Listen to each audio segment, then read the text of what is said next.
Whatever you do, do not wake the human. Dr. Mara Vera read the words twice before she realized they had been written in blood. The abandoned Terran ship had been drifting beyond Helix space for 87 years, dark, frozen, and officially listed as lost with all hands. Yet, here, nearly half a mile inside its silent hull, one machine was still running, a cryopod. Frost covered its glass like white paint, but beneath it lay the unmistakable shape of a man. Human male, Mara said, checking her scanner. Approximately 38 years old. Heart activity present. Rachel Brooks lowered her flashlight.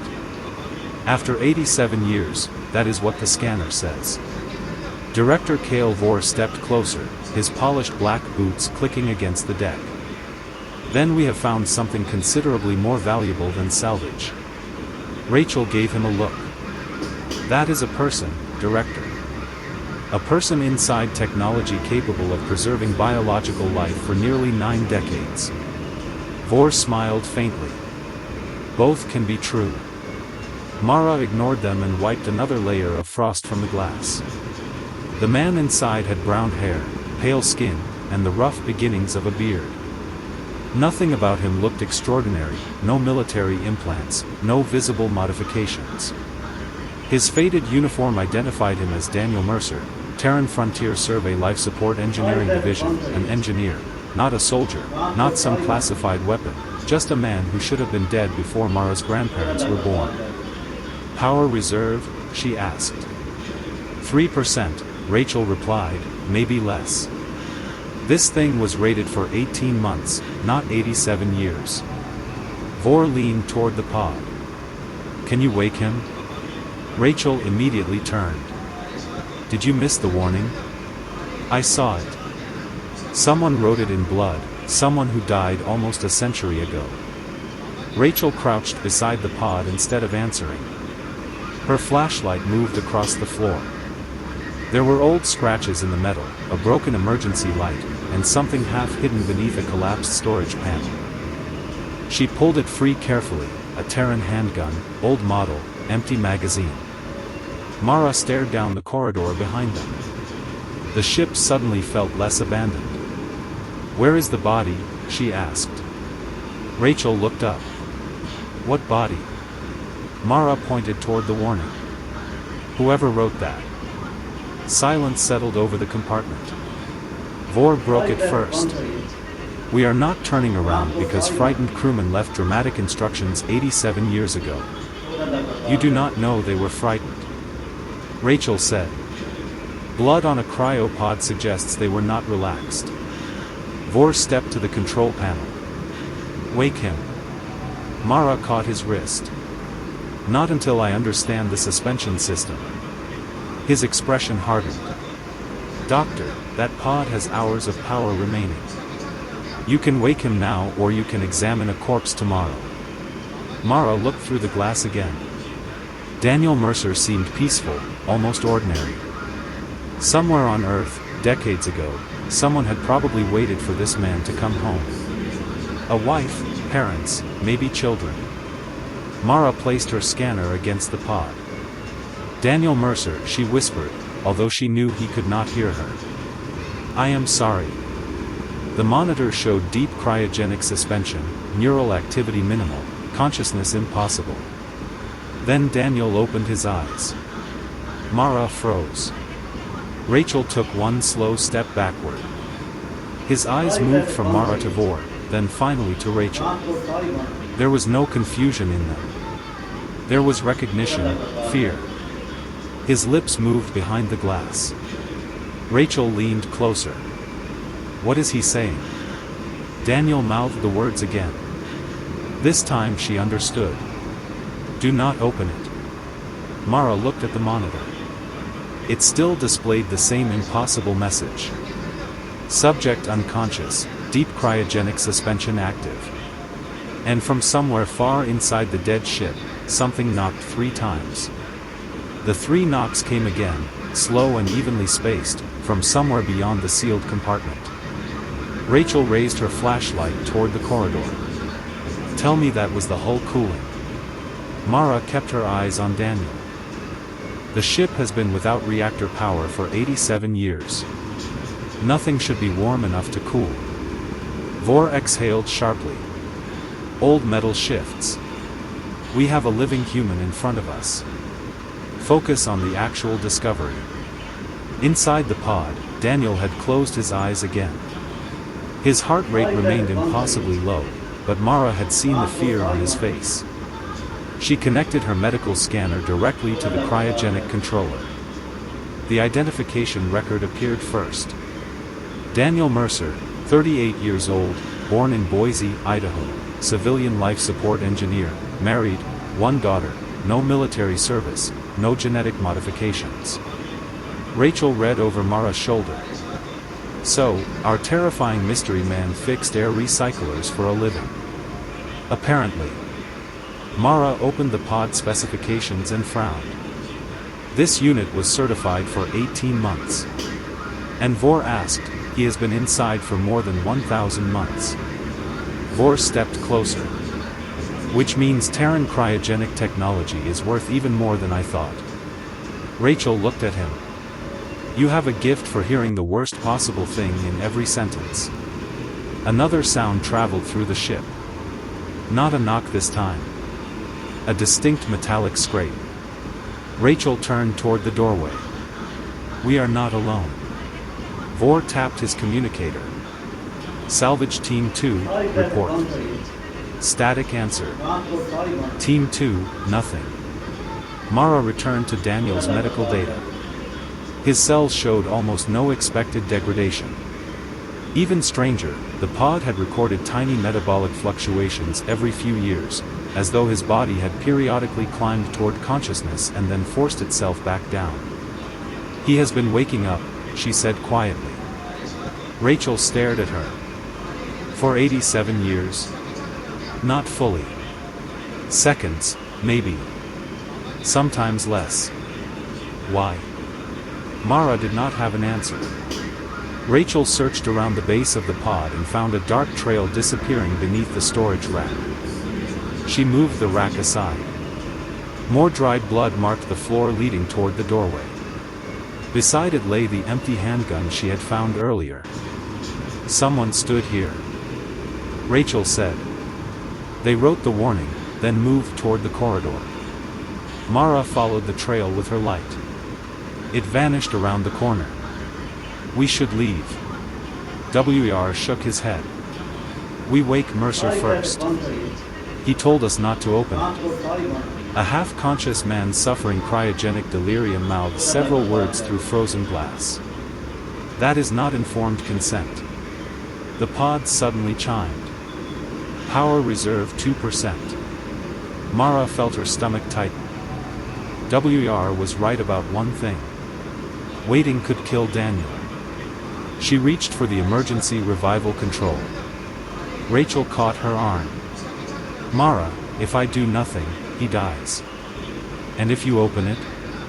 Mara looked at Daniel. Then at least he gets a chance. She entered the revival sequence. Pumps awakened beneath the floor. Warm fluid began circulating through the pod. Daniel's heart rate climbed. 40 beats per minute. 52, 68. His fingers moved. Then every light in the compartment flickered. Rachel's communicator crackled to life. A man's voice came through the static, weak but unmistakably human. Danny. Daniel's eyes snapped open. His heart rate jumped past 100. The voice spoke again. Danny, open the door. Daniel slammed both palms against the inside of the glass and shouted the first words they actually heard from him. Shut it down. Shut it down.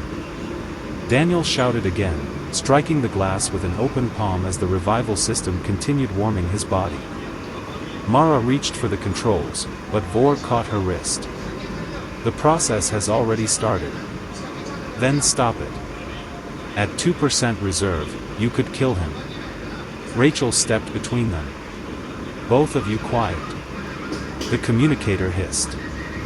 For several seconds there was only static. Then the human voice returned. Danny, buddy, can you hear me? Daniel went completely still. Whatever panic had been in his face disappeared behind something colder. Who was that? Mara asked. Daniel stared toward Rachel's communicator. Commander Grant Holloway. Rachel glanced at the empty corridor. Crew member. My commander. Daniel swallowed. His voice sounded raw from decades without use. What year is it? Nobody answered immediately. What year? He repeated. Mara stepped closer to the glass. 2491. Daniel blinked. No, I am sorry. No. I went under in 2404. His eyes moved between their faces, searching for the joke that was not there. Mara watched him calculate the difference. 87 years. His expression barely changed, but his breathing did. My family? He asked. Mara hesitated. We do not know yet. Daniel looked away. For a moment he was not a mystery or a medical impossibility. He was a man realizing that everyone who had expected him home had lived most of a lifetime without him. His eyes closed. My daughter was 8. Rachel lowered her flashlight. What was her name? Sophie. He took one uneven breath, then opened his eyes again. Did you find any other pods? No, Rachel said. Daniel's attention snapped back to her. None. This is the only one. Then where are they? Vor leaned toward the glass. Where is who? Daniel ignored him. How much of the ship did you power up? Mara glanced at Vor. Emergency systems only. That is not what I asked. Vor's jaw tightened. We restored limited auxiliary power to facilitate salvage operations. Daniel gave a short, humorless laugh. Of course you did. Mr. Mercer, you are in no position to be difficult. I am not being difficult. I am trying to keep you alive. The revival cycle completed with a soft tone. Seals released around the pod. Rachel moved closer as the glass lifted. Cold vapor rolled across the floor. Daniel tried to sit up, immediately lost his balance, and Mara caught his shoulder. His entire body shook. Easy. I am fine. You cannot stand. That is different. He swung his feet down anyway. They touched the deck, and his knees gave out. Rachel caught his other arm. Still fine.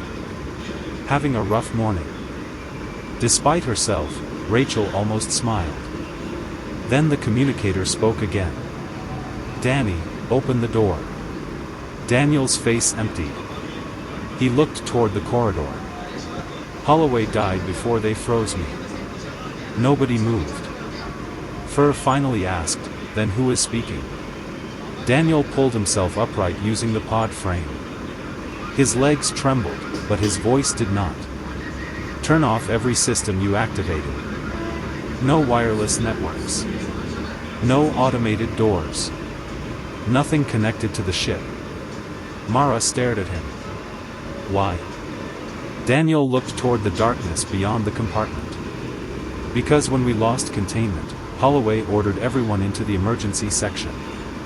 He stayed behind to get me into cryo. A heavy mechanical sound echoed through the corridor. One of the sealed doors had just unlocked. Daniel closed his eyes for half a second. You woke the ship up. Rachel raised her flashlight. 50 feet away, a door that had been sealed for 87 years slowly began to open. The communicator crackled beside her ear. Holloway's voice sounded almost cheerful now. There you are, Danny. Daniel whispered, do not answer it. The door opened 6 in before Rachel slammed her palm against the emergency control. Nothing happened. Manual override is dead. Daniel pulled away from Mara and grabbed the wall rail, forcing his unsteady legs to cooperate. There should be a mechanical lock under the panel. Rachel ripped open the access cover. I see it. Red handle. There are 3 red handles. Terran engineering. We liked options. Another inch opened. Cold air moved through the gap, carrying the stale smell of a ship sealed for nearly 9 decades. Vor raised his scanner. I detect no life signs. Daniel gave him a hard look. That does not mean what you think it means. Rachel found the correct lever and pulled. The door stopped. Then something on the other side pushed back. Metal groaned. Mara stepped away. Daniel, run. Nobody argued. Rachel hooked Daniel's arm over her shoulder. And they moved toward the cryo compartment exit while Vor called his salvage teams. Team 1, converge on our position. Team 2, respond immediately. Static. Then a voice answered. Director, we are in engineering. We're stopped. Team 2. Yes, sir. Rachel looked at him. You said they were not responding. Communications failure. Daniel shook his head. Ask them something only they know. Vor frowned. What? Anything. The voice returned. Director, we found the reactor controls. Permission to restore primary power. Daniel reached for Vor's communicator, but Vor pulled it away. Do not touch me. Then ask them. Vor hesitated. Technician Solon, what was the name of the station where you joined my crew? Silence. A soft burst of static followed. Then the voice said, Director, permission to restore primary power? Rachel whispered. That is not your technician. The corridor lights suddenly turned white. Somewhere deep inside the wreck, machinery began waking in sequence. BER stared at his scanner. I never authorized that. It does not need you anymore. Daniel said. A service cart rolled around the corner by itself, moving far too fast. Rachel shoved Mara aside and pulled Daniel against the wall as the cart shot past, struck the bulkhead, and scattered equipment across the deck. No one was hurt, but the message was clear. The ship could move things now. Back to our shuttle. Rachel ordered. We leave and cut external power. Not yet. Daniel pointed toward a side passage. Records room is 200 feet that way. Rachel stared at him. You can barely walk. I need to know what happened. You know enough to leave. No. I remember going into that pod. I do not remember why everyone else stayed outside. His voice softened. Holloway had a wife in Oregon. Mason had twins. Priya was supposed to get married when we got home. They did not all decide to die for me without a reason. Mara looked at Rachel. 5 minutes. Rachel sighed. This is how bad decisions become historical documentaries. They moved quickly through the passage. Daniel recognized everything and nothing. A coffee mug still floated inside a cracked storage cabinet. A faded Boise State sticker remained on his old workstation. He touched it once, then kept moving. At the records room, Rachel forced the manual latch. Inside, an analog emergency recorder still held power from an isolated battery. Daniel activated it. Grainy footage appeared. Commander Holloway stood before the same cryopod, exhausted but calm. If anyone finds Mercer, understand this. Daniel is not the threat. BER leaned closer. Holloway continued. We put him in suspension because it cannot copy what it cannot finish studying. Mara whispered, copy? The recording shifted. Holloway turned toward someone outside the frame. His expression changed. It knows our voices now. The video ended. Rachel looked toward the hallway. From the ship speakers came Mara's voice, perfectly reproduced. Rachel, open the records room. Mara was standing right beside her. Daniel reached for the manual lock. Now you understand why they kept me asleep. Rachel, open the records room.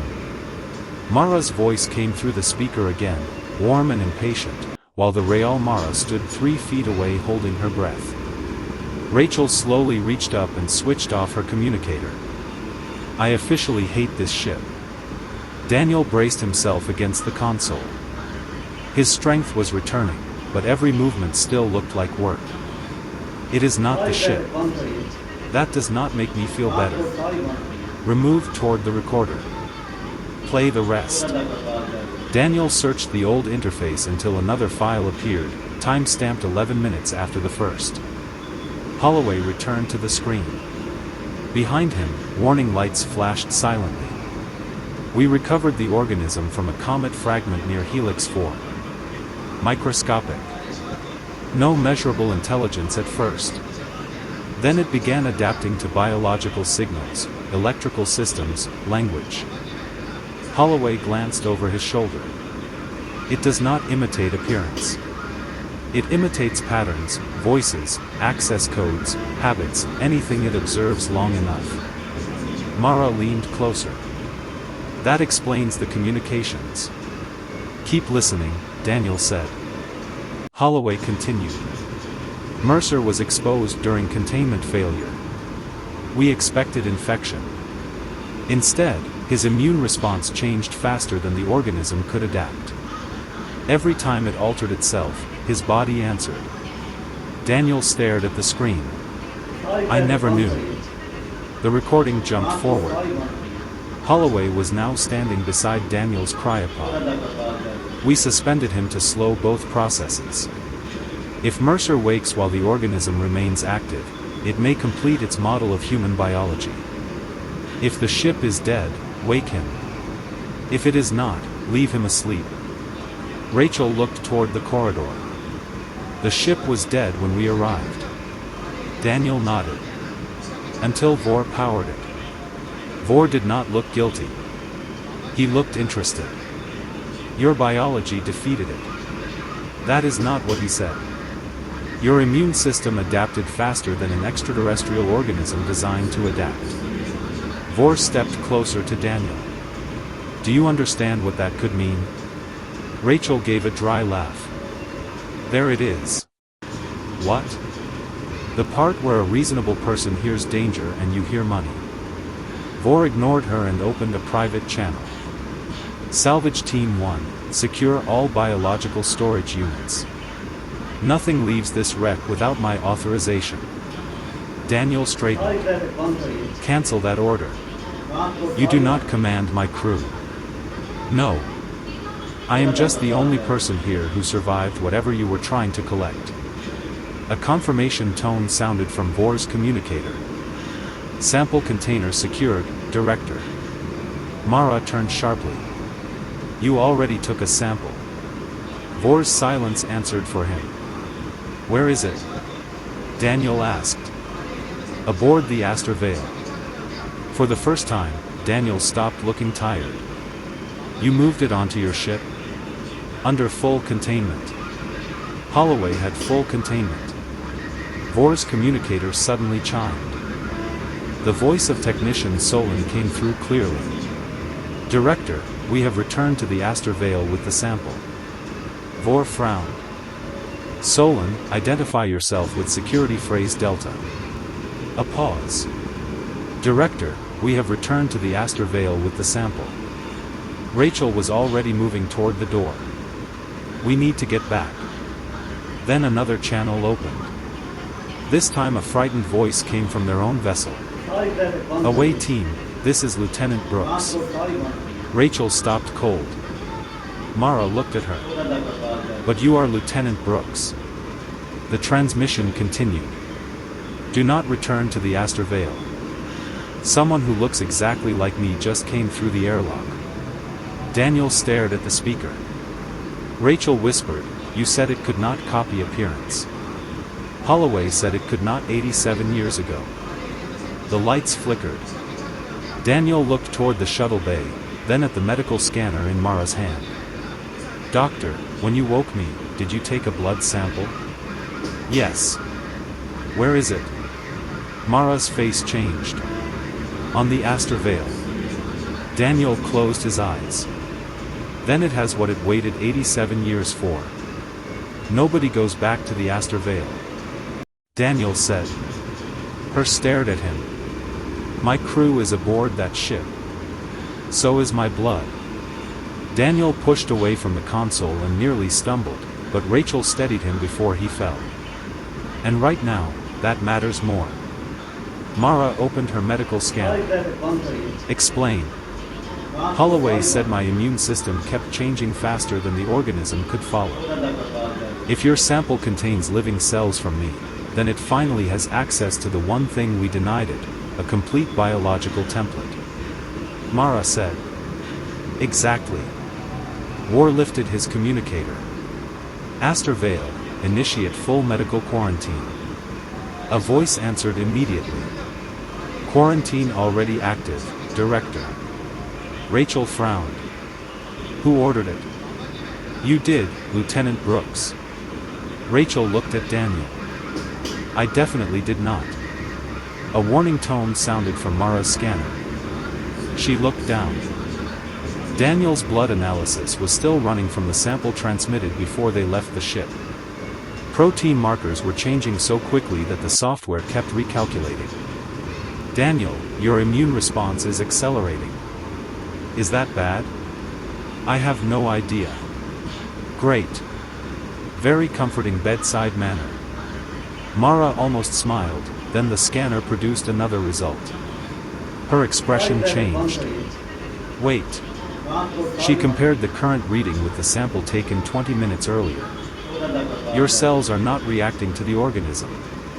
What are they doing? Anticipating it. Rachel leaned closer. In English, every time the foreign proteins alter their structure, his immune system changes first. Vor stared at Daniel with open fascination. Impossible. Apparently not. Mara turned the scanner toward them. The organism did not spend 87 years learning Daniel. Daniel spent 87 years learning it. A sharp alarm echoed through the wreck. The corridor doors began closing one after another. Move, Rachel said. They ran as fast as Daniel could manage. A service hatch dropped ahead of them. Rachel slid beneath it, then reached back and pulled Daniel through. Mara followed. Vor barely cleared the opening before it sealed. Shuttle bay is 90 feet ahead, Rachel said. Assuming the ship does not decide otherwise. Daniel stopped. Listen. Through the walls came a low vibration. The old vessel was restoring internal systems by itself. Then every speaker activated at once. Daddy. Daniel froze. The voice was young, American, a little girl. Daddy, where are you? Rachel looked at him. Daniel. His face had gone pale. Sophie. The voice came again. I am scared. Daniel took one step toward the nearest speaker before catching himself. Mara watched the fight happen behind his eyes. 87 years disappeared from his face. For one terrible second, he was simply a father hearing his child call for him. That is not her, Rachel said softly. I know. Daniel. I know. He turned away from the speaker. Keep moving. They reached the shuttle access junction just as Vor's communicator vibrated. He checked the message and quietly stopped. Rachel noticed. What did you do? Vor slipped the device into his pocket. Nothing. That answer has never meant nothing. Daniel held out his hand. Give me the communicator. Vor smiled. You misunderstand your position, Mr. Mercer.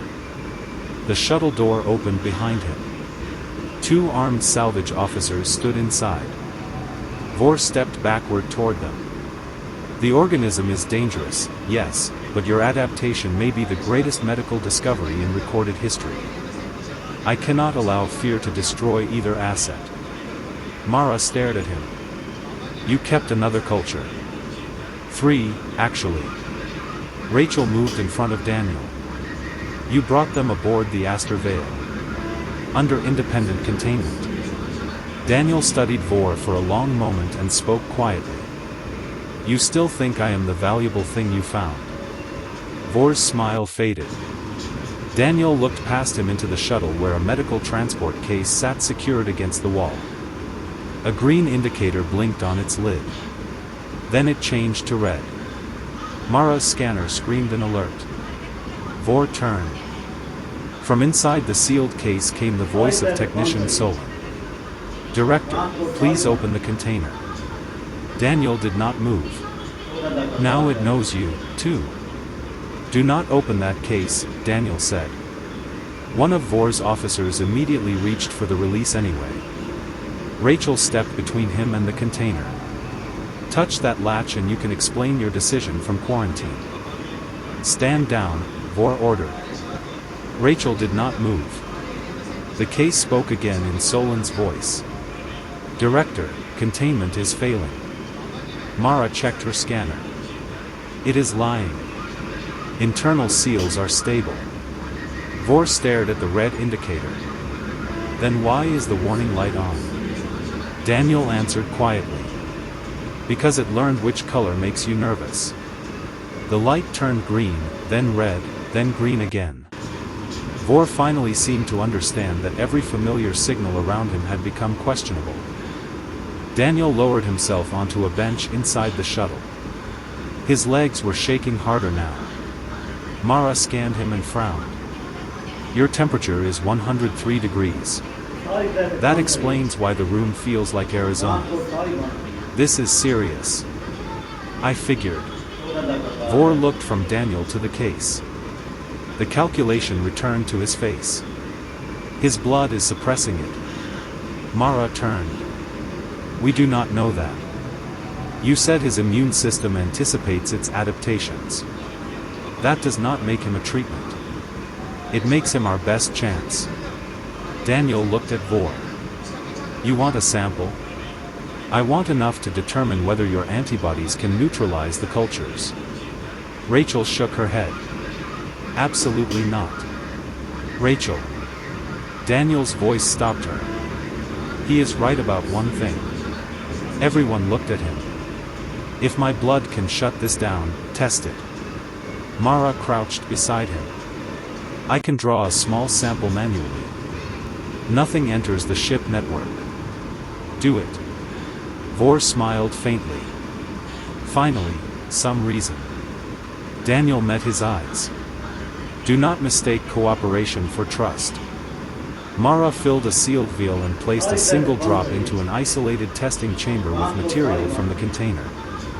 For 10 seconds, nothing happened. Then the foreign protein markers collapsed. Mara checked the reading twice. It is working. Vor stepped closer. How quickly? Very. His eyes settled on Daniel. Then we can manufacture it. No, Mara said. We can study it. We do not have time for semantics. Vor signaled his officers. Take Mercer to medical containment aboard the Aster Vale. Rachel moved her hand toward her utility belt. He volunteered for a sample. He did not volunteer to become inventory. Vor's voice stayed calm. There are 34 people on my ship and potentially billions beyond it. I will not gamble their lives on one man's preferences. Daniel slowly stood. Fine. Rachel stared at him. Fine. I will go. Vor nodded toward the shuttle. Good. Daniel stepped inside, then paused beside the medical case. One condition. Every remaining culture gets destroyed. Agreed. Mara watched Vor's face. Say it like you mean it. Every remaining culture will be destroyed. Daniel studied him, then sat down. The shuttle detached from the wreck and crossed the short distance to the Aster Vale. Nobody spoke. Halfway there, Mara's handheld scanner chimed. She looked at the test chamber and went still. That is strange. What? Rachel asked. Mara held up the chamber. The organism was gone, but Daniel's antibodies were changing again. There is nothing left for them to react to. Daniel looked at the display. Maybe they are not reacting to this sample.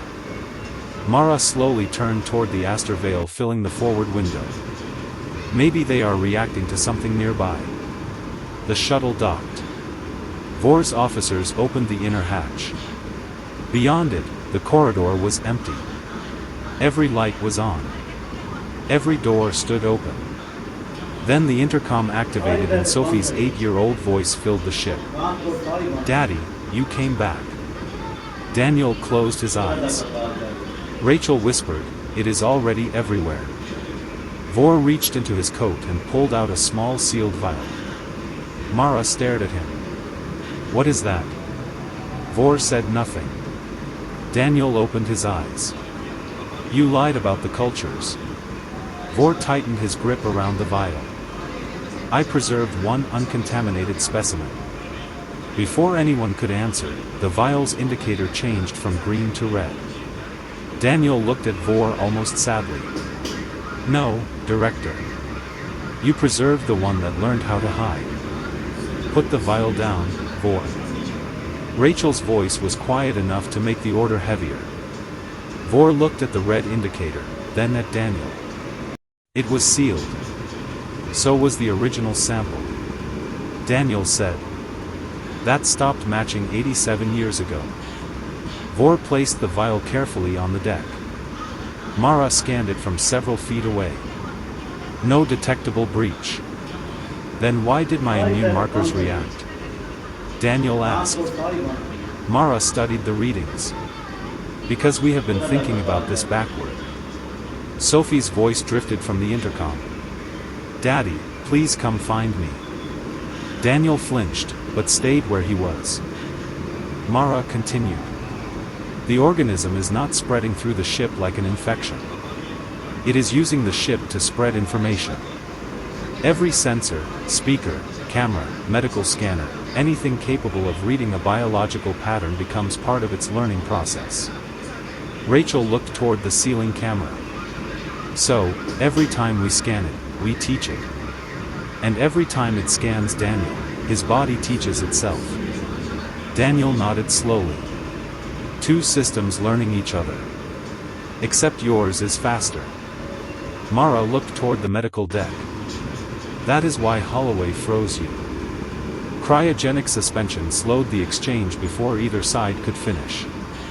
Forrester at the vial. Then his blood can still eliminate it. Not by injecting half the ship, Mara said. We need to make it expose itself. Daniel looked up at the ventilation diagram beside the hatch. Decontamination system. Rachel understood immediately. Medical aerosol cycle. If we route a diluted antibody sample through the closed environmental scrubbers, anything biological using those systems has to react. Mara hesitated. It could work. Could? Rachel asked. Science rarely sends invitations. Daniel gave a tired smile. Good enough for me. They moved toward medical control.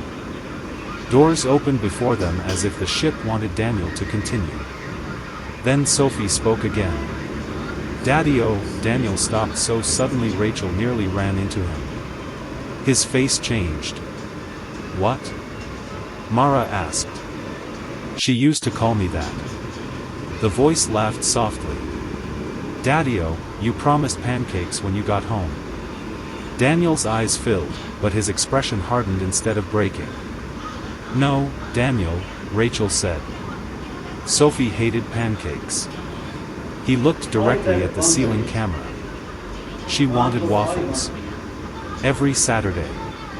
Too much syrup. The speaker went silent.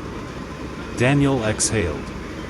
It has records, words, maybe pieces of memory, but it does not understand why they matter. They reached medical control. Mara prepared the antibody solution while Rachel manually isolated the ventilation loop.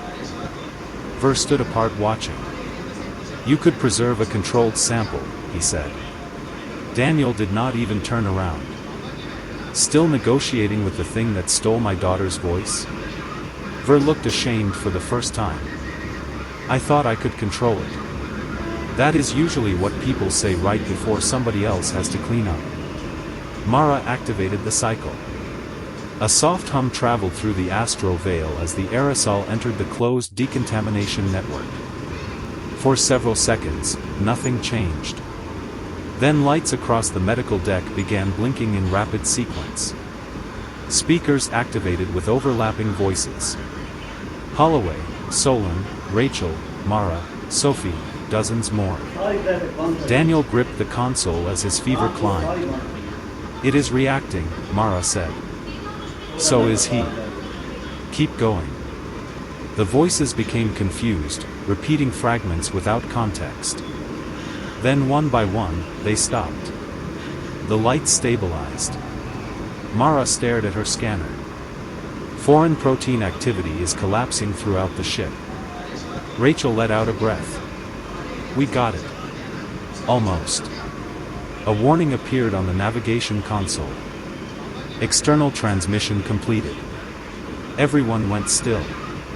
Rachel checked the destination. It sent something before the network shut down. Where? Daniel asked. Mara pulled up the coordinates. 43 light-years away. An uncharted system. Ver whispered. What did it send? Daniel looked at the timestamp. The transmission had lasted less than 2 seconds. Then the receiver registered a response. One signal. Terran format. 87 years old. Daniel leaned toward the speaker as a familiar voice emerged through the static. His own voice. Mercer to anyone listening. Do not come here. Daniel stared at the console. I never recorded that. I never recorded that. Daniel listened as his own 87-year-old voice repeated through the static. Mercer to anyone listening, do not come here. Rachel checked the transmission data. It is authentic Terran encryption, same era as the wreck. Mara leaned over the console, but the signal originated 43 light-years away. Daniel stared at the coordinates. Then something clicked. Holloway. He turned toward Vor. Your salvage scan of the wreck, did you map the emergency logs? Vor nodded slowly. Everything recoverable. Pull the final navigation record. Seconds later, an old star chart appeared. Daniel pointed to the same coordinates. That was our original destination. Helix 4 was only a survey stop. Mara understood. The comet fragment came from that system, which means we did not discover this thing. Daniel looked at the distant marker. We brought a piece of it with us. Rachel folded her arms, and something out there just answered. Nobody spoke for a moment. Then Vor reached for the communications panel. We notify the Galactic Science Authority. Daniel caught his hand. Nover looked at him. You cannot bury this. I am not burying it. I am putting a warning around it. Daniel released him. You saw what happened here. Tell people there is priceless alien biotechnology 43 light-years away, and by next Tuesday somebody will be selling tickets. Rachel gave a tired nod. He has a point. Vor looked at the sealed veil on the deck, and finally picked it up and placed it inside the sterilization chamber. Destroy it. Mara watched him.